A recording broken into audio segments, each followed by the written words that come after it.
How do you feel today? Good morning. Megan Thee Stallion is serving looks.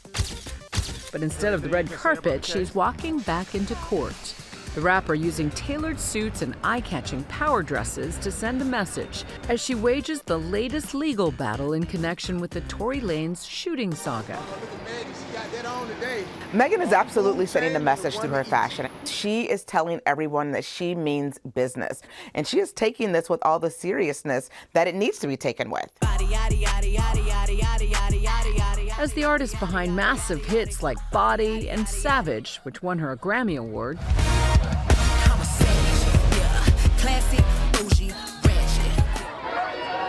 Megan, like most celebrities, is no stranger to online criticism. Whoa.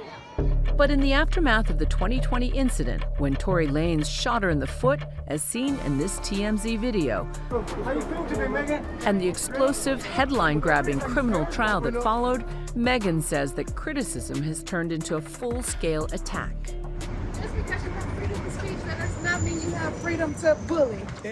Now, more than 2 years after Lanez was convicted, the artist is taking on a social media influencer, accusing her of waging a war of harassment and bullying. It's a case many are watching, since the outcome could determine who qualifies as media and what kind of speech is protected online. This case has potential to be, very significant. I think there are a lot of people who have amplified platforms who often get targeted by certain bloggers, and it does affect not only their, mental health, but also their bottom lines. In the lawsuit, Megan says Milagro Cooper, known online as Milagro Grams, spent years spreading false information and promoting a deep-fake pornographic video of the rapper. And she says Cooper was getting paid to do it on Lanez's behalf. Megan Thee Stallion's attorneys are claiming that Milagro Cooper basically coordinated with both Tory Lanez and his father of getting information that was completely incorrect and completely defamatory to try to, influence the court of public opinion. And they're saying that this negatively affected Megan and that it caused her to have extreme emotional distress and other harms. Megan is now suing Cooper in federal court for defamation, accusing Cooper of cyberstalking, intentionally inflicting emotional distress, promotion of that deepfake video, and invasion of privacy. The rap star testified that Cooper attacked Megan's character, casting her as a liar and as mentally unstable. Megan also feels that part of this feels like revenge, too, in a lot of ways, that this blogger purposely targeted her for speaking out and telling what exactly happened between her and Tory Lanez. She's talked about, being depressed and not even wanting to be alive anymore. Cooper maintains her posts are covered by the First Amendment, and while she admitted under oath that Lanez's father did pay her money, she says it was for unrelated personal reasons and promotional work. Lanez's father, Sunstar Peterson, was often seen outside court during his son's trial. I just stood here in this Los Angeles County and witnessed the worst miscarriage of justice that this world has ever seen. Peterson stated in a deposition that he paid for some of Cooper's travel expenses. Let's be very clear. This person is not a journalist. Journalists really are telling stories in its totality. We actually abide by a code of ethics and standards. Lanez is a Canadian rapper born Daystar Peterson, known for hits like Love.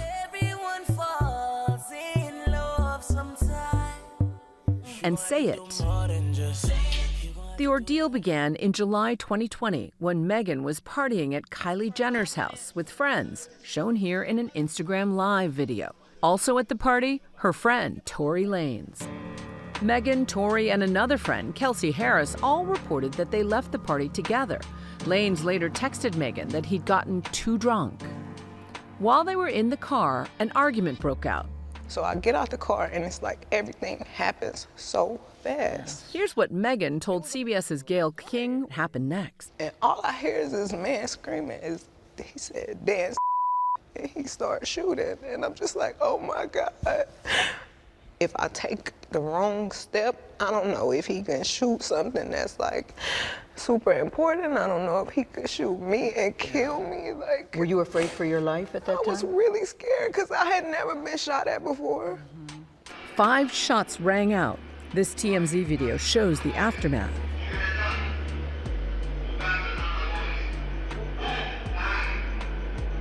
Megan struggled to walk, leaving a trail of bloody footprints. When police arrived on the scene, Megan did not tell them that she'd been shot, saying instead that she stepped on glass. She was scared. It was the middle of the night. She had just gotten shot. It was friends of hers that were involved. She didn't tell the full, story immediately, but she did shortly thereafter. Tory Lanez becomes identified on social media as the alleged shooter.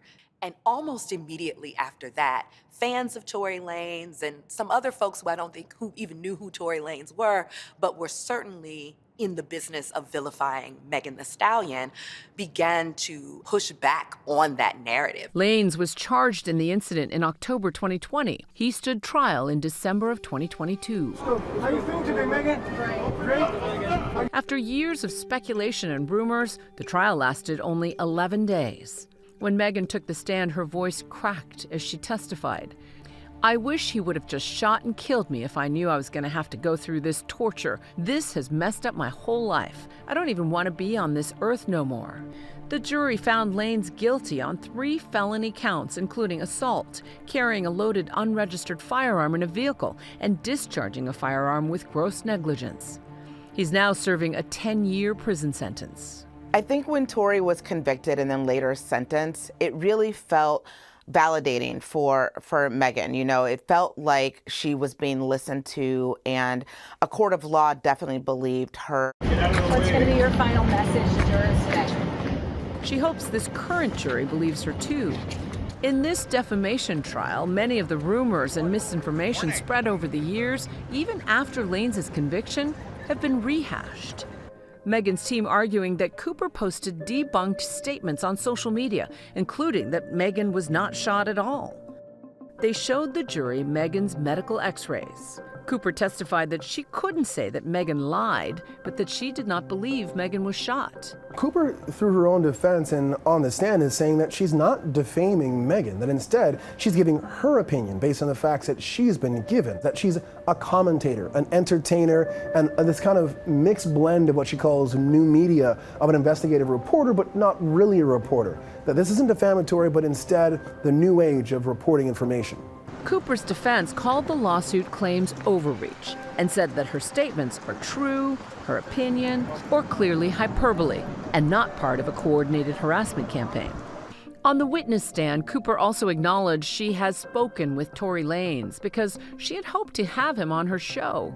And she did take money from his dad, but again, says it was not related to her posts about Megan. She even testified that Tory Lanez's father would pay for her to fly out to see him. That's where Megan is saying that there's a coordinated scheme, that one party is feeding the other party to put out to the public.